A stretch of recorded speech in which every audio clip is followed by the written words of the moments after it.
You spent a lot of last year touring around the smaller in-house IP departments.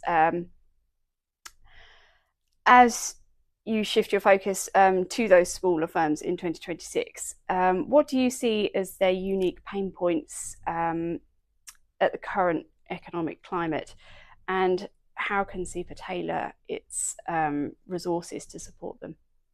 So yes, thank you. Bobby and I did a tour, as you probably know, of in-house departments because he works for BAE. So that was his initiative, and it worked out very well. We did a bit of a UK road tour and visited about 8 different departments, and it was excellent. So, but my focus this year, I suppose, is going to be more on SMEs and more on small practices because I work for a small practice down on the south coast. We're about 30 people, 15, 16 fee earners. So it's really engaging with them and doing a bit of a road tour and seeing what is of interest to them, what are their difficulties, because it's a very different business, mainly size wise,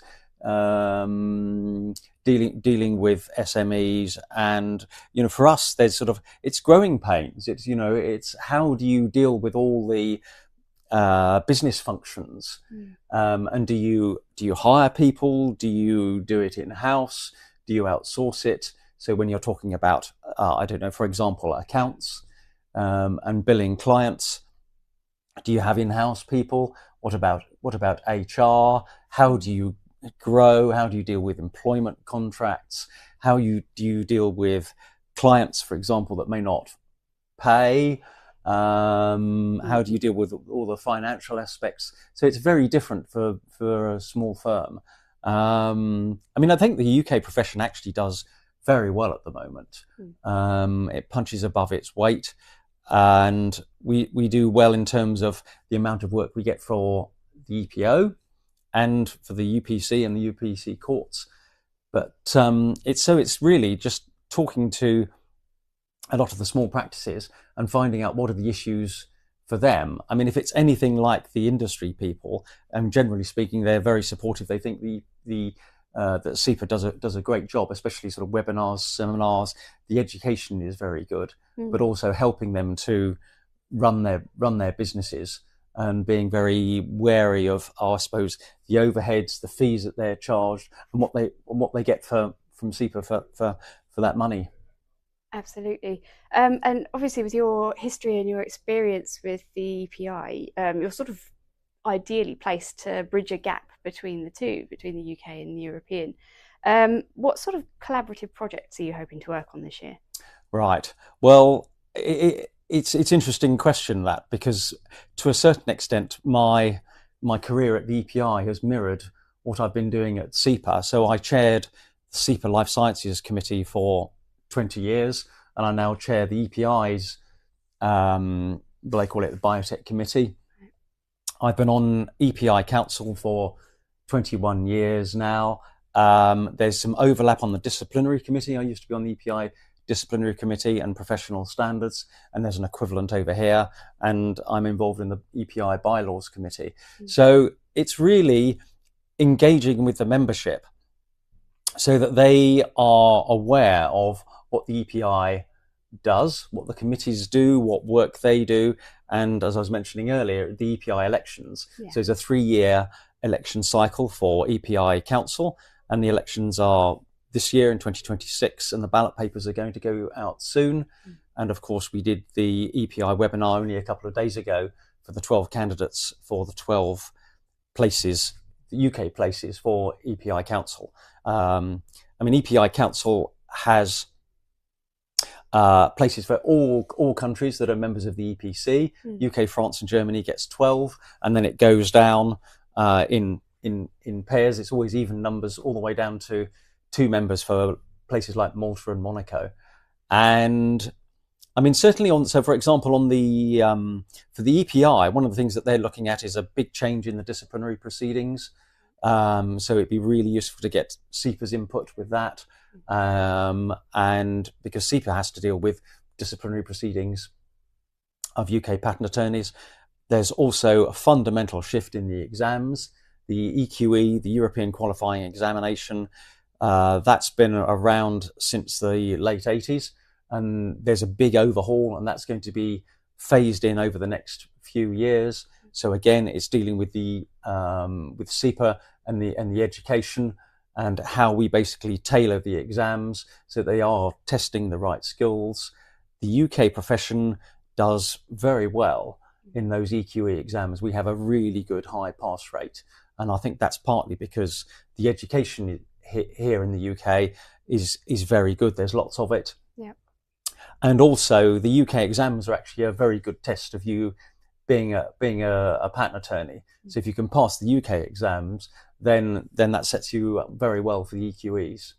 Brilliant. Okay. The other thing I ought to mention is that certainly on the biotech committees, for example, both committees have set up smaller subcommittees on specific topics like antibodies or SPCs. And so there's cross-fertilization, there's collaboration over there.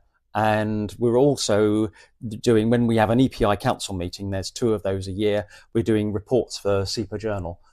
So there's hopefully more information going to CIPA members about what EPI does, and the work it does, and the sort of issues that it's looking at and considering. Fantastic. So definitely strengthening the friendship between the two. Yes, absolutely. And I think that's beneficial to both bodies. Absolutely. There were powerful calls at the CIPA Congress from people like Sir Robin Jacob for the UK to rejoin the UPC. As president, how do you plan to translate this support to a more formal advocacy strategy? Yes, well, good question. I mean, I think that is one of the things that I would like to quite seriously look at during my presidency for 2026. There do seem to be a lot of people that are for the UK joining, or should I say rejoining the UPC. I mean, obviously we were about to join and then Brexit happened. Sir Robin Jacob is very keen. There are other luminaries like David Kapos. He published an article recently setting out reasons why he thinks the UK ought to join the UPC. I mean, obviously it's a big political issue.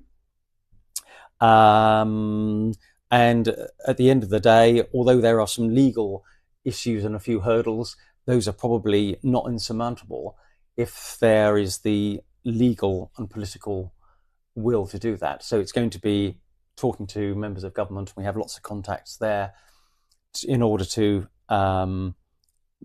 make it happen if that's what we want to do. But certainly this year, I'd quite like to have a look at that quite seriously. I think what CIPA does needs to be decided, because we don't want it to look like it's purely self-interest by the lawyers. Yeah. But as I say, luminaries think that it's a good idea. So what I'd quite like to do is look at that quite seriously, and if we can set up the foundations this year for potentially joining. But it's going to be, as I say, it's going to take years. It's not going to be a short thing, not be a quick thing to do, and it's going to need to involve government. But I think it could be a good starting point.